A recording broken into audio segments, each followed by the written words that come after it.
Welcome to the 2025 mr-agame Christmas special. Now, this video is a lot different to the other videos I do. Normally there's lots of yelling and laughing and video games and explosions, but not today. Today is Christmas Eve and it's very quiet in the house. I figured, what better way to prepare for the holidays than by reading a story to help everyone get to sleep around this exciting time of year. And so I thought, what better story to read and none other than the critically acclaimed video game adaptation of ROSALINA'S storybook from Super Mario Galaxy. Now, mr-agame, I can hear you yelling through the screen, that's not a Christmas story, and to that I say poo-poo. I reckon this book has lots of themes about Christmas time, like family, friendship, space exploration, loss, grief, sadness, laughter. So why don't you grab a hot cup of cocoa or a nice warm blanket, snuggle in. If your kid's trying to sleep, chuck a YouTube screen in front of them and let's begin reading this story. There's nothing better than the sound of a fresh crack from a new book spine, but I'm more impartial to the sound of a liking and subscribing. Chapter 1, The Celestial Duo. Our story begins a very long time ago with a young girl. One day, this girl spotted a rusted spaceship holding a small star child. "What's your name? Are you lost?" the girl asked the star child. "I'm Luma and I'm waiting for Mama. She's coming for me on a comet," said the star child, who had been waiting day and night. "Don't worry, I'll wait with you," this little girl promised Luma. At nightfall, the little girl borrowed her father's telescope and peered into the sky. She looked and looked, but she saw nothing. Hours turned into days and then years, but still the sky revealed nothing. Finally, the little girl sighed and said to Luma, "If we stay here looking much longer, I'll be an old lady soon." But then she had an idea. "Why don't we go out there and find your mother for ourselves?" The little girl and Luma fixed up the rusty spaceship and then the two set sail into the starry sky. And this is how the search for the celestial mother began. Chapter 2, Starbits. Days passed with no sight of the comet or even a single planet. Instead, asteroids extended for as far as the eye could see. "If I had known it was going to take this long, I would have packed more jam," said the little girl above the rumble of her belly. Before they left, she had packed all the essentials: telescope, butterfly net, stuffed bunny, bread, milk, jam, and apricot flavoured tea. But I forgot to bring water. At this, Luma burst into gales of laughter and the girl began to pout. "As long as I have Starbits, I'll be fine," said Luma. "Want some?" The little girl couldn't stay mad after hearing this. Luma continued to laugh and the girl couldn't help but join in. "Alright, maybe just a nibble." Leaning far out of the ship, the pair began to collect Starbits with the girl's net. They almost fell out a few times, but they kept on collecting. The Starbits tasted like honey, not the browser extension. Chapter 3, The Comet. A beam of light pierced through the ship's window.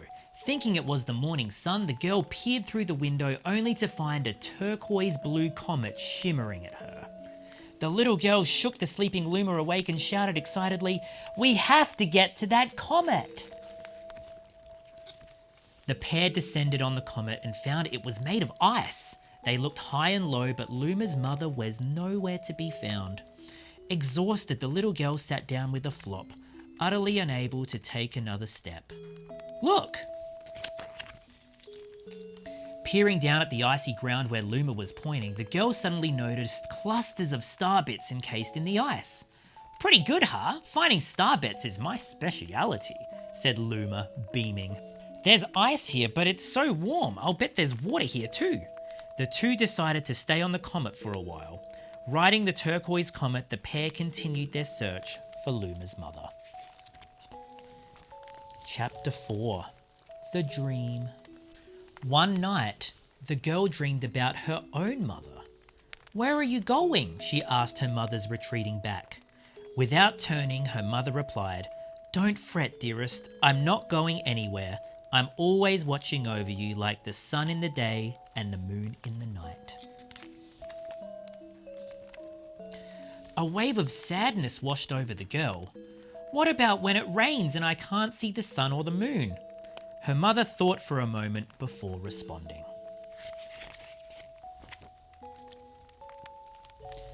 "I will turn into a star in the clouds and wait for your tears to dry." When she awoke, the girl's face was damp with tears. "You have starbits in your eyes," said Luma to the girl. Wiping her face, the girl replied, "These are tears, not starbits. I'm crying because I'll never see my mother ever again." At this, Luma began to cry too. "Mama, oh mama, wah!" The pair travelled throughout the starry skies, and though they encountered many other comets, not one of them held Luma's mother. Luma was despondent. Now, Luma, the rain clouds won't go away if you keep crying," the girl said, giving Luma a squeeze. "I'll give you a present if you stop." The girl closed her eyes and said gently, "I'll take care of you." With these words, she felt a small spark in her heart. Chapter 5. Home. "The kitchen will go here and the library will go over there," the girl said busily to herself. "We'll put the gate here." Ever since the girl took Luma under her care, she'd been bustling about at a feverish pace. It's a lot of work, but it's worth it to make a happy home. It turned out that starbits weren't the only things buried in the ice. There were tools and furniture unlike any they had ever seen, and the girl used them to build a home. Looking at the completed house, Luma remarked, "Don't you think it's awfully big for just the two of us?" With a library, bedroom, kitchen, fountain and gate, it was certainly spacious, but still something seemed to be missing. "If only my father, brother and mother were here," the girl said wistfully. Indeed, the house was too large for its two small residents. That night, clutching her favourite stuffed bunny close to her heart, the girl fell asleep in the starship. Chapter 6. Friends. Then one day, while the girl sat sipping tea, a tiny apricot-coloured planet appeared on the horizon. From the planet, another Luma of the same colour emerged. "Do you two know each other?" the girl asked the two Lumas gleefully. Despite the girl's excitement, they seemed uneasy. The two Lumas neither drew closer nor backed away from each other. Instead, they just stared. Then one Luma broke the silence. "My mama!" At once, the apricot Luma parroted back. "My mama! My mama! My mama! My mama!" The two Lumas began to dance around the girl frantically, and neither showed any sign of stopping. The girl was so charmed by this adorable scene that she couldn't help but laugh. And that's when something very strange happened. Suddenly, more Lumas began to pop out of the apricot planet. They were different colours, but they all shouted the same thing. "My mama! My mama!" The sight of all the shouting Lumas only made the girl laugh harder. "What am I going to do with all these children?" The Lumas just stared blankly as she doubled over laughing. "I guess we'll have to name each and every one of you." Tomorrow, once she had finished naming them all, she would begin moving all the Lumas into the new house. Chapter 7. The Telescope. After seeing their 100th comet, a sudden thought popped into the girl's head. "I wonder if my home planet is still as blue as it was." And that's when she remembered her father's telescope. Peeking into the telescope, a tiny blue dot floated into sight. It was smaller than a starbit. How strange. It's so far away, but it feels so close. She twisted the knob of the telescope and the blue dot grew until she could make out a grassy hill dotted with flowers. It seemed very familiar to her. Zooming even closer, a terrace on the hill came into view. I used to go stargazing there when I lived on my home planet. She remembered rubbing the sleep out of her eyes as she followed her father up that hill to look at the stars. She remembered how she and her brother would sled down that hill. She remembered having picnic with her mother on that hill on bright and windy days. And I want to go home. I want to go home right now. The girl burst into tears and the Lumas didn't know what to do. I want to go home. I want to go back to my house by the hill. I want to see my mother. The girl was shouting, her face wet with tears. But I know she's not there. I knew all along that she wasn't out there in the sky because she's sleeping under the tree on the hill. The girl's cries echoed through the stars and a hush fell over the area. Chapter 8. The Wish. Though usually quite cheery, one day the girl became sad again. Luma drew close and tried to comfort her. Mama, you still have me. And don't be sad about your mama because she's a part of you. That means she's always close by. It's like me. I love Starbits because they remind me of my mama. No, the girl said, unable to stop the tears. A lonely look flickered across Luma's face, but it was soon replaced with a wide grin. I have an idea. I will transform into a comet, a soaring comet that can carry you on this journey. Kabloom! Kablam!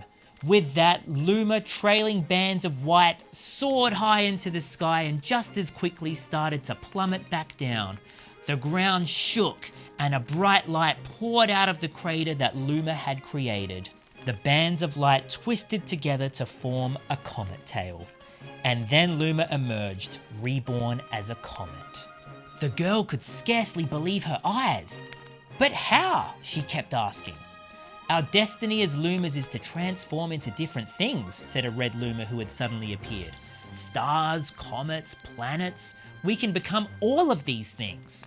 When I grow up, I want to become a star that makes someone special smile, said a green Luma. A blue Luma chimed in. That Luma turned into a real cutie of a comet, didn't he? And all of the Lumas together said, No more crying, Mama. Thank you, said the girl in a whisper, and she pulled the Lumas close and hugged them. From that day on, starbits no longer fell from the girl's eyes. The comet set forth for the girl's home planet, its long tail blazing proudly behind it. Chapter 9. Family. With its many Lumas and telescopes, the comet was quite a sight to behold. The girl and the Lumas were proud to call it home. At a welcoming party for a new Luma, the girl gathered everyone in the kitchen and said in a louder voice than usual, All right, everyone, let's make a cake sprinkled with starbits. Then it will be a star cake. The Lumas excitedly began to gather the ingredients. As she watched the Lumas scurry about, the girl smiled and thought to herself, This is my family now, and I will stay with them until they're ready to leave the nest, and when they do leave, I'll see them off with a smile. Because that's what makes a mother happiest. That night, when the girl lay down to sleep, a soft light enveloped her and reminded her of the blue planet she once called home. But it would be nice to return home once every 100 years to nap in my favourite sleeping nook. The comet carrying the Lumas and the girl continues on its journey to this very day. With more family members in tow than can be counted, it's said that the comet visits the girl's home planet once every 100 years, its proud white tail glittering in the sky. The end. That was beautiful. What a great book. I really hope you enjoyed that, and I really hope that everyone who watches has a very Merry Christmas and a very Happy New Year. Thanks for coming along on this adventure, and thanks for reading this story with me. I hope you're really sleepy now, and you'll be able to get some sleep. That's all from me. Merry Christmas, and remember to bring your A-game.